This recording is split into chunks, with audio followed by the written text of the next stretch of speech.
Hey there, pet lovers! Welcome back to the channel. I'm happy you're here today because we're talking about something that matters to both us and our furry companions, and honestly, it doesn't get discussed enough. It's World Zoonotic Day, and it happens every year on July 6th. Now I know what you might be thinking, zoo what? I get it, I had the same reaction the first time I heard the word.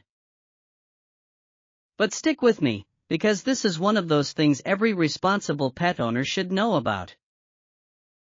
So go ahead and grab your favorite cup of coffee, maybe get cozy with your pet on the couch, and let's dive into what this day is all about, why it matters, and how we can all play a part in keeping both our animals and ourselves safe. Alright, let's start with the basics. What exactly are zoonotic diseases? Zoonotic diseases, also known as zoonoses, are infections that can be transmitted between animals and humans. Yep, illnesses that don't just stay in the animal kingdom. They can jump species and make us sick, too. And while some are rare, others are surprisingly common.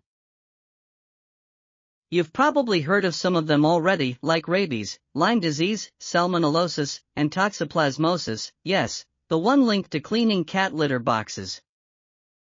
And of course, there's COVID-19, which many scientists believe originated in animals before spreading to humans. That's why this isn't just a vet thing or a doctor thing, it's a One Health thing. The One Health approach is all about recognizing that the health of people, animals, and our environment are all connected. What affects one, affects the others. It's all linked, from ticks on your dog to food safety to sanitation practices. And that's exactly why World Zoonotic Day exists. Every July 6th, we take a moment to raise awareness about zoonotic diseases and the importance of preventing them. And here's a fun bit of history for you. This date was chosen because it marks the anniversary of Louis Pasteur's first successful rabies vaccination in 1885. Pretty incredible, right? It was a major medical breakthrough and one that still protects countless lives to this day. Now let's talk about some of the most common zoonotic diseases that pet owners should be aware of and what we can do about them. Starting with the big one, rabies. This disease is almost always fatal once symptoms appear, and it's typically spread through the bite of an infected animal. But here's the good news, it's 100% preventable with a vaccine. So if there's one takeaway from this video, let it be this: make sure your pet is up to date on their rabies shots. And next up, we have Lyme disease, which is spread through tick bites. It can cause joint pain, fatigue, and even neurological issues in both dogs and people. Ticks often latch onto dogs during walks through wooded areas, and from there, they can find their way onto you or your kids. So tick prevention is key. Your vet can recommend monthly treatments that are super effective.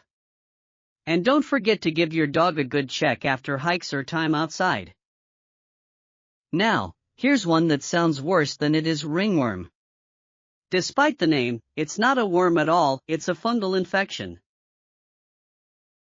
It causes classic circular rashes and can spread easily between pets and people. If your cat starts losing patches of fur or has flaky skin, it's worth getting it checked out right away. Then there's salmonellosis.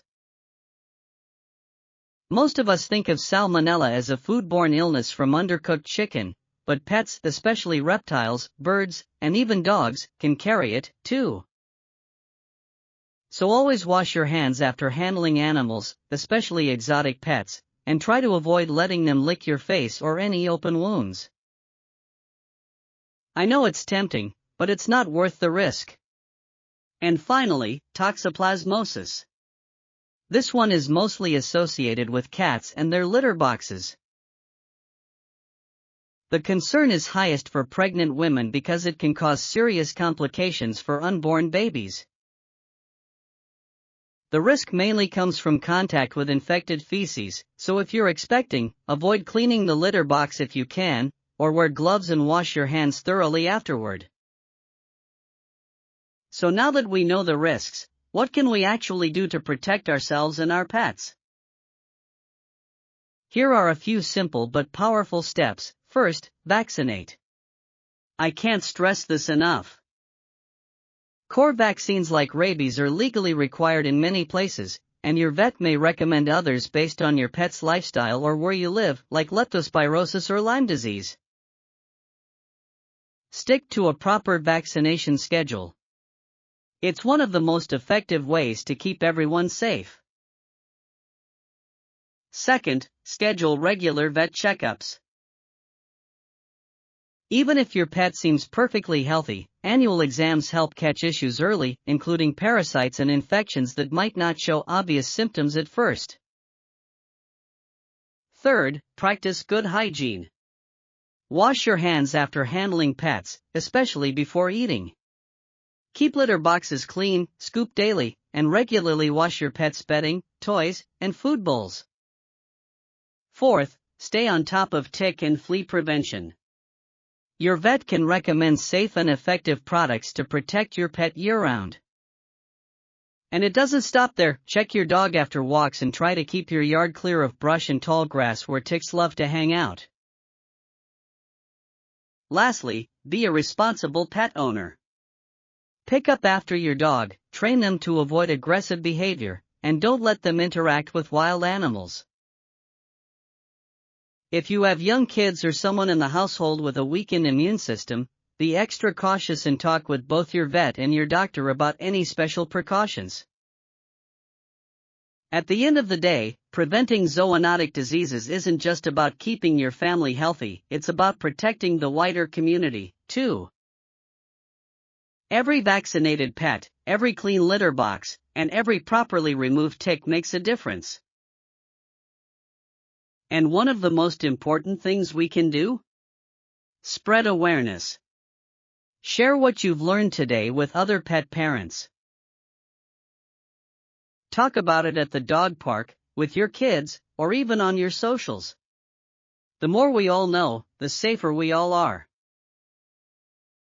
So, to wrap up, World Zoonosis Day is a powerful reminder that our health, our pets' health, and the health of our planet are all connected. By staying informed and taking a few simple steps, we can all be part of the solution.